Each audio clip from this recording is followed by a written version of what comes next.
Welcome back. You're listening to The Voice of Russia. I'm Juliet Spare.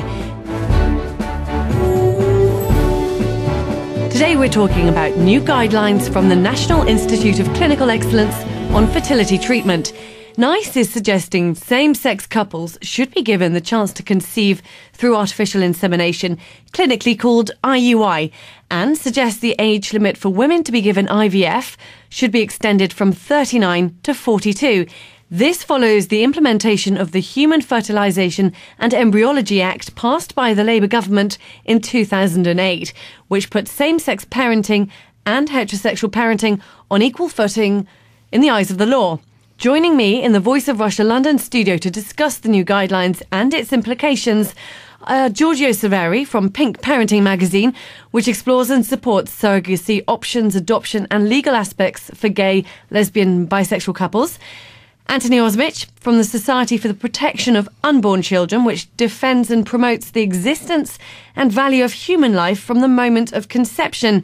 And on the telephone, Mother Susan Tollefson, who in 2008 spent £15,000 on fertility treatment in Russia after Sue and her partner were turned away from British clinics because of her age.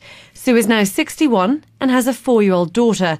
Also joining us is Dr. David Jones, Director of the Anscombe Bioethics Centre in Oxford, which is a Roman Catholic academic institute engaging with moral questions arising in clinical practice and biomedical research, looking at the principles of natural law and virtue ethics. So, is this the right advice from NICE?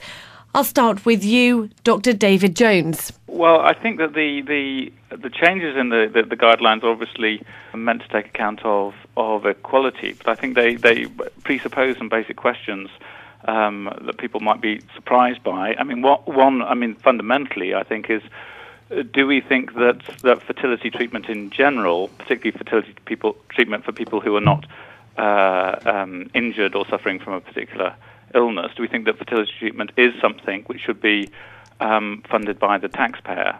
And this is a different question to whether it should be accessible or equality or something like that. It's just a question of, in terms of our priorities, and we have great difficulties meeting the current needs of an aging population. In terms of our priorities, is having more children and helping people to have more children the kind of priority that we want to fund?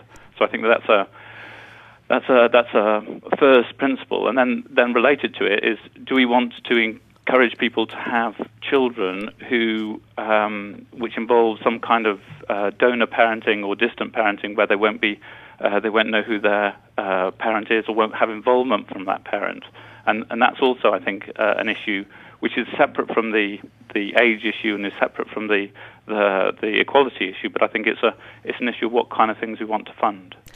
The technology is there. It's 21st century medicine. So shouldn't everyone be allowed to have access to it? Mr. Severi from Pink Parenting magazine, what's your opinion?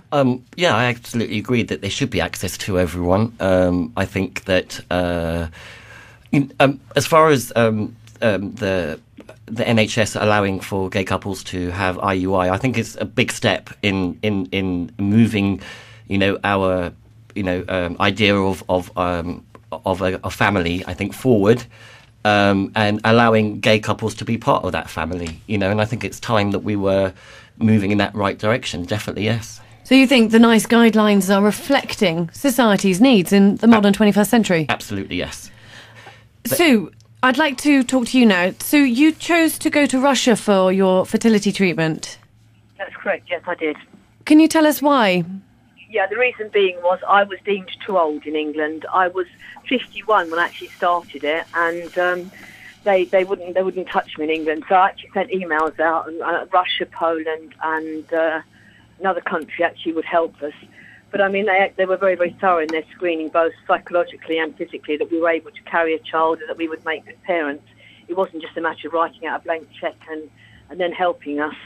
I feel very strongly that I shouldn't have had to have gone halfway around the world to have had treatment. I think it would have been much nicer if I could have done it at home and that I had the support of my family, my friends and my loved ones. Instead, towards the end when money was getting tighter, I found myself sitting on a plane. One time I was actually taken ill before I got there, without the support of Nick. I actually needed somebody with me, but I was travelling alone because we could no longer afford to fund both of us going out, because we had to go out at different times for various things. So you welcome the advice from NICE then, and would you have any further advice for them and for the guidelines? No, I think that having spoken to Severini Antinori in Italy, the guy that started all this many, many years ago, he was sort of saying that he didn't have an upper age limit. He actually did it on individual merit, and I think that's probably very sound advice. I can understand where NICE is coming from saying 42. There's always going to be people, like in my instance, I slipped through the net because I was taking care of an aged parent, so she didn't die until I was 51, and I was in the position then to maybe think about having a family. And I think that as well as them having guidelines of saying yes, it's 42, but I think they should also look at the individual merits of the people that will actually want to have a child together. So obviously Giorgio Severi says access for everyone.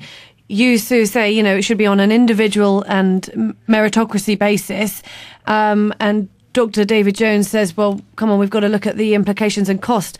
Anthony Ozimic from the Society for the Protection of Unborn Children. So you defend the existence and value of human life at the moment of conception. So where does this sit with your campaign? What's your response to the guidelines from NICE? We regard IVF as a factory process. It's a production process. It's not the natural order of things.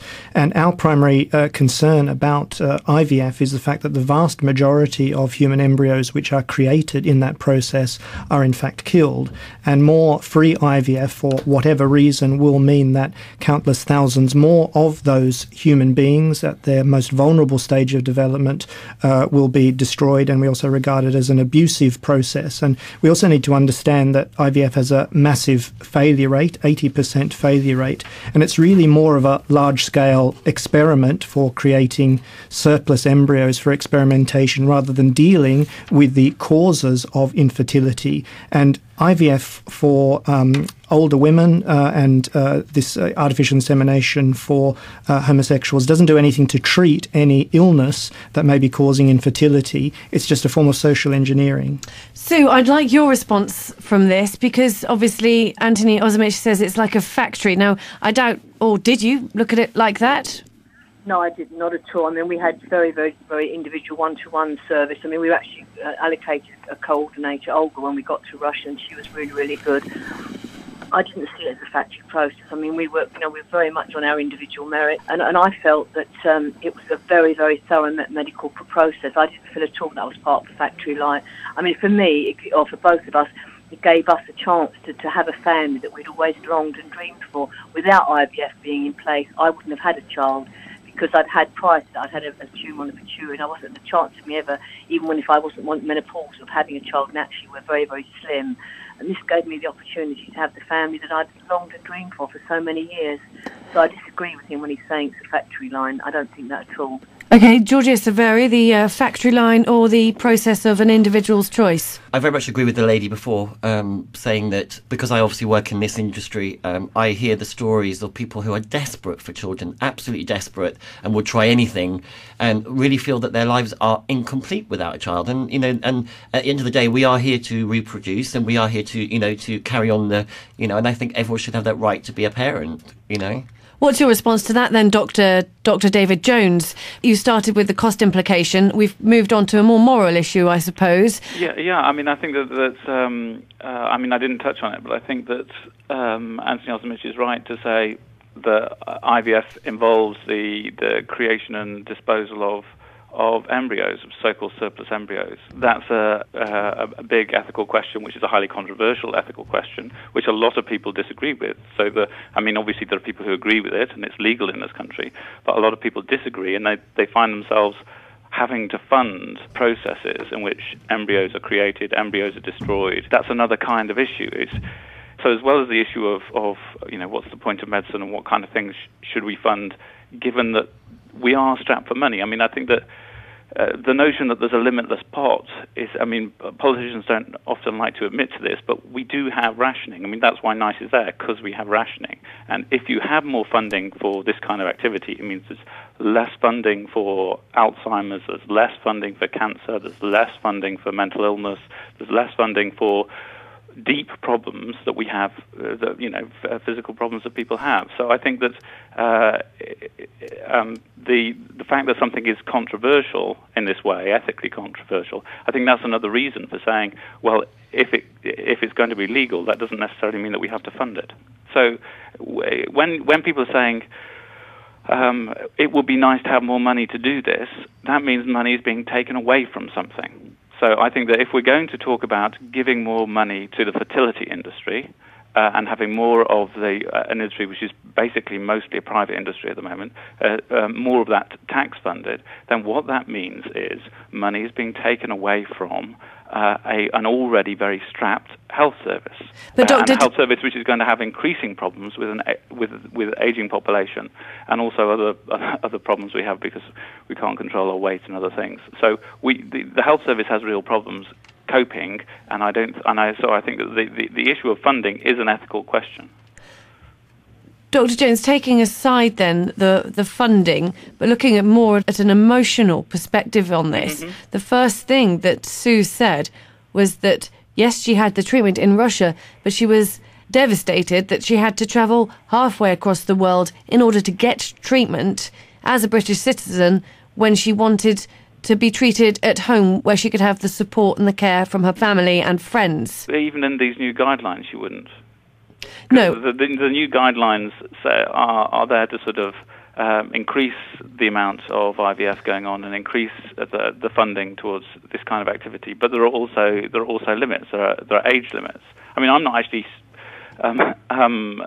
stipulating age limits. I'm not saying that it should be funded below a limit and not funding above a limit. I'm questioning whether this kind of activity should be funded.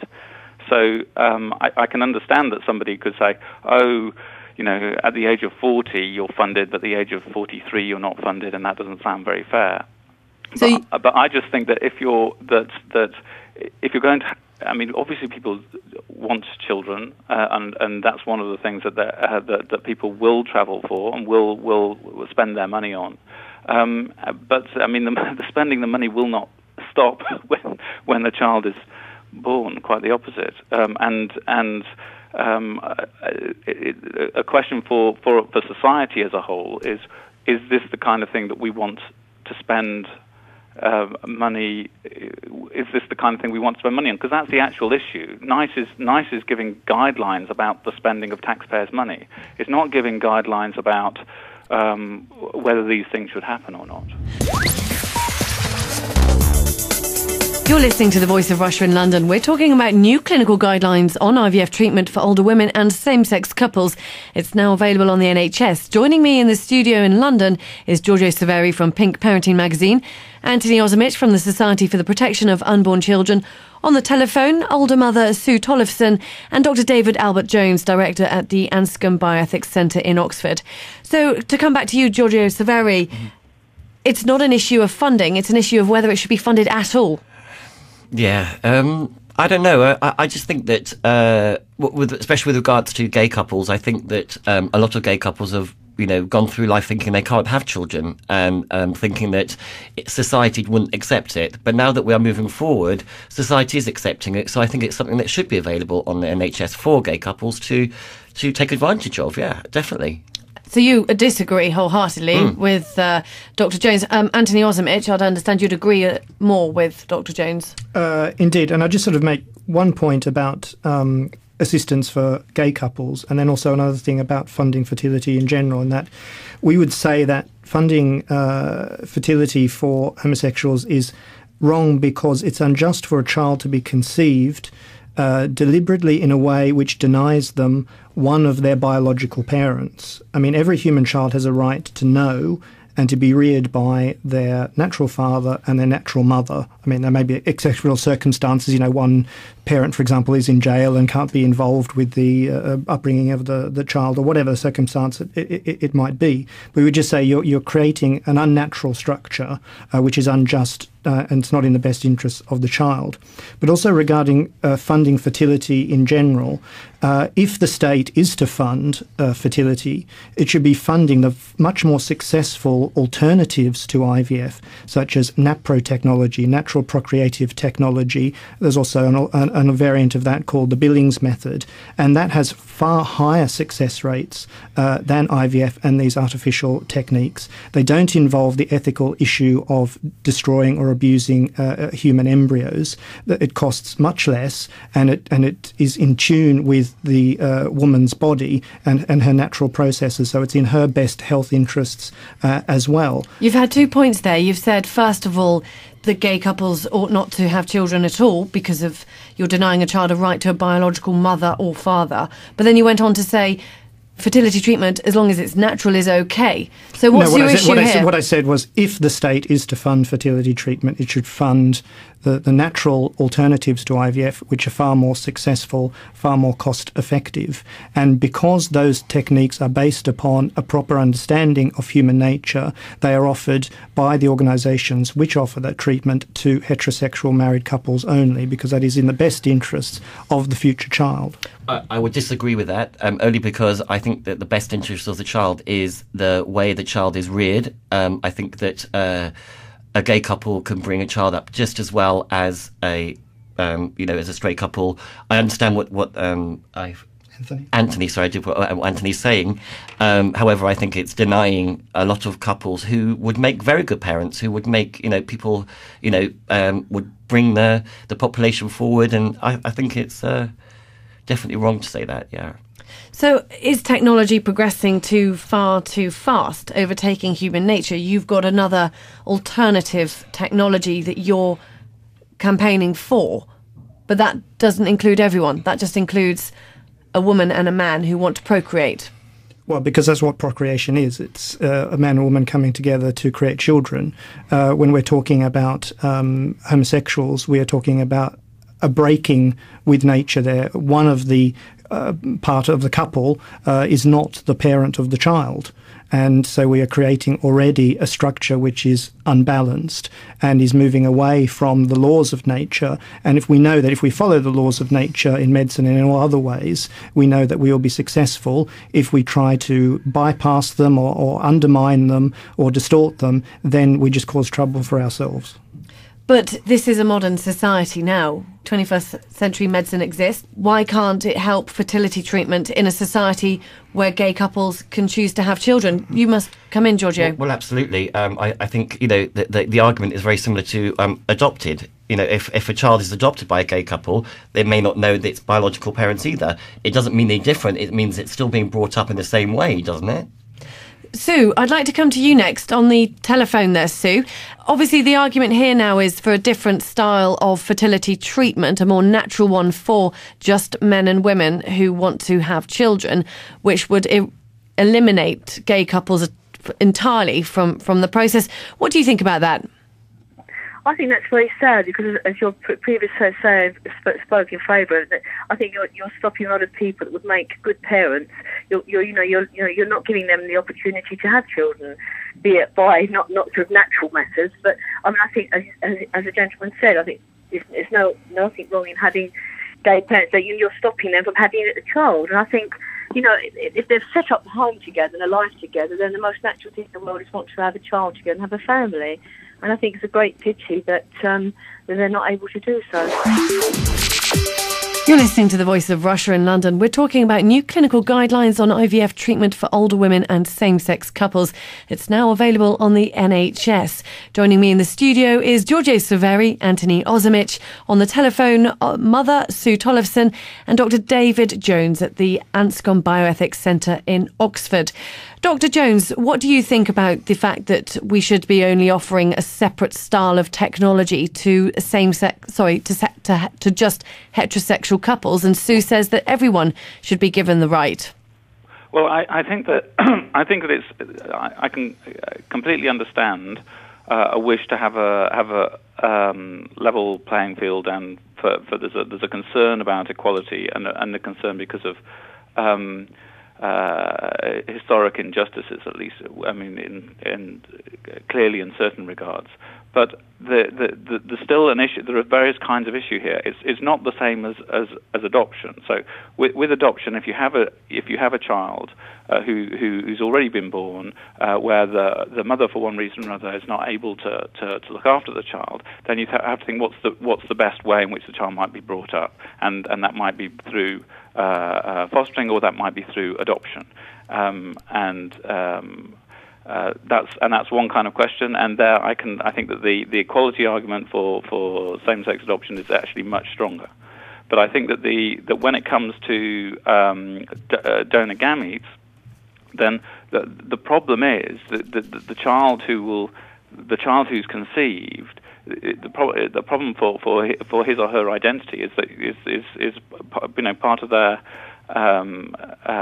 of their history, part of their biology is sort of cut off from them, and that seemed to be done deliberately. And again, this is the case whether it's a heterosexual couple who are having donor insemination with or if it's a homosexual couple. It's not a question of the sexuality of the couple. It's a question of the child, and do we want to? I mean, I don't think.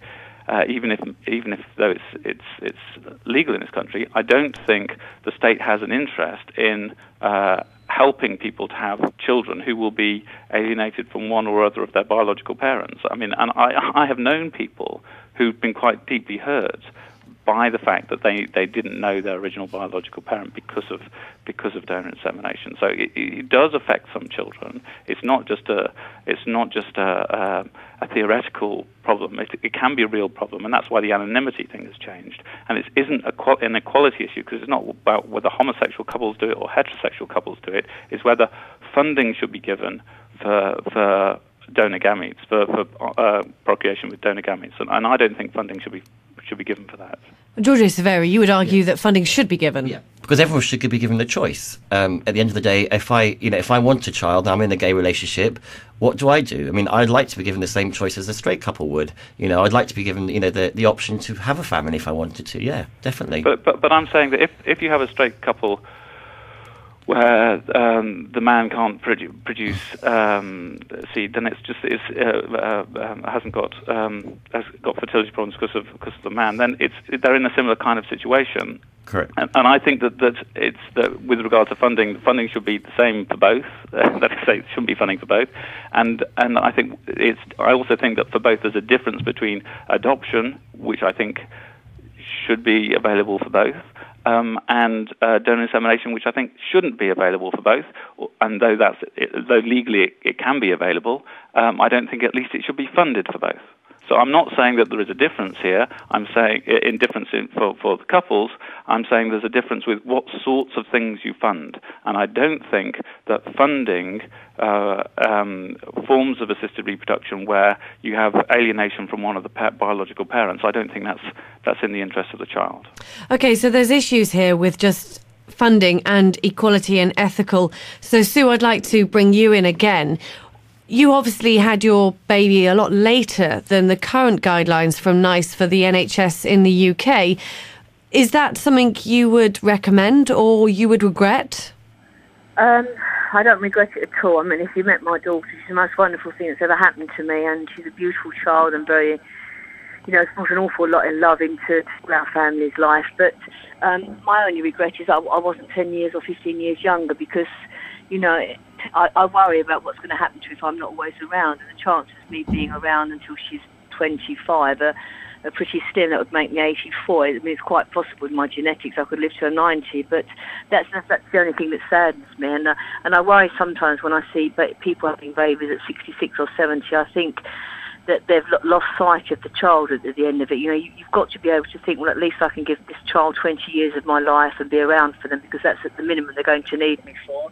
And I think sometimes people just sort of go ahead willy-nilly without actually thinking there is a child involved and what kind of effect that's going to have on the child in the future day. So you'd agree that you look at the child's perspective on this, yet you obviously chose to have IVF when you were 57. Do you think then the guidelines from NICE, bringing it to 42, is sufficient, is a good reflection on society, or do you think it should be older, or do you think younger? I think it should be older. I mean, I think 50, in my sort of cut-off point, I used to say 60, but I think 50, because women today are working longer in careers and putting off having children and sometimes miss the boat. And I think that's the problem. If you sort of cut it off at 40 or 42, that's still fairly young for a lot of people. I think we're an ageing population, people are living a lot longer, and I think 50 would be a good figure to just have as the upper level. Anthony Ozimic, there you go, 50 from a mother herself who has gone through IVF treatment. What's your response to that? Well, again, it comes down to nature. As with the homosexual couple, the older woman above a certain age can't have children, not because of some medical condition that the health service should fund because it's a medical condition which needs to be treated. It's simply the law of nature, and that's what we should be respecting. And it's a sort of form of social engineering now for a health service now to be funding something which isn't for a health reason. It's a lifestyle choice. And there's a measure of agreement between pro-life organisations, which I represent, and IVF doctors that women should not be delaying childbearing. It's not in the best interests of women or of their future children to be delaying childbearing beyond the natural limits. What are the natural limits? Well, we've heard from Dr. Gillian Lockwood recently that women should really not be trying to start a family above the age of 35. I think maybe that's a bit too absolutist, but when we're talking about the age of 40, then that tends to be the natural limit upon women's fertility. There are cases of obviously natural childbearing above that age, but we should be respecting the facts of medicine when we are talking about funding a medical procedure. Just to quickly go on to the funding aspect of this, though, NICE issue these guidelines. The guidelines then are adopted by individual primary care trusts, and in each individual primary care trust, it will be down to the individual consultant as to whether he or she chooses to fight further for that funding. That's not against other areas of interest like cancer or mental illness. It's alongside. So it is on an equal footing. The guidelines aren't saying, right, we're just going to allocate loads more funding now for fertility treatment. That's not the case. Well, as Dr. Jones pointed out, there isn't a limitless pot, however you cut the cake of funding for healthcare services. And we know that NICE have a very strong influence, and there will also be then lobbying from different groups such as the homosexual organisations and other organisations, feminist organisations, for that funding to be guaranteed. OK. Mr. Severi, a final word from you, please. I was just going to say that having a baby in a gay relationship is definitely not a lifestyle choice. It is a right, and I should be allowed to have a child just as much as anyone else should be allowed to have a child, whether it means, through IVF or other ways. I mean, there's a million other ways we could choose, surrogacy, whatever, but I think, it's not a lifestyle choice for sure. It's something that I think I should be allowed to do as much as a straight couple. Dr. Jones, I'd like a final comment from you, please. It's not about who gets it, it's about what is funded, and the funding of assisted reproductive technologies, and in particular the funding of absent parents, donor parents. I don't think that's in the interest of children or in the interest of the state. Finally, I'd like to give you, Sue, the final say, because you've had first-hand experience. What would you say to the panel here today? I would say, to take each case on its individual merit and give people the opportunity to have a child if they want to, because, to be honest, it's the most beautiful and amazing thing that could happen to anybody, and I don't think anybody should be denied that right. I'd like to end now by thanking all my guests for joining me, Juliet on The Voice of Russia in London.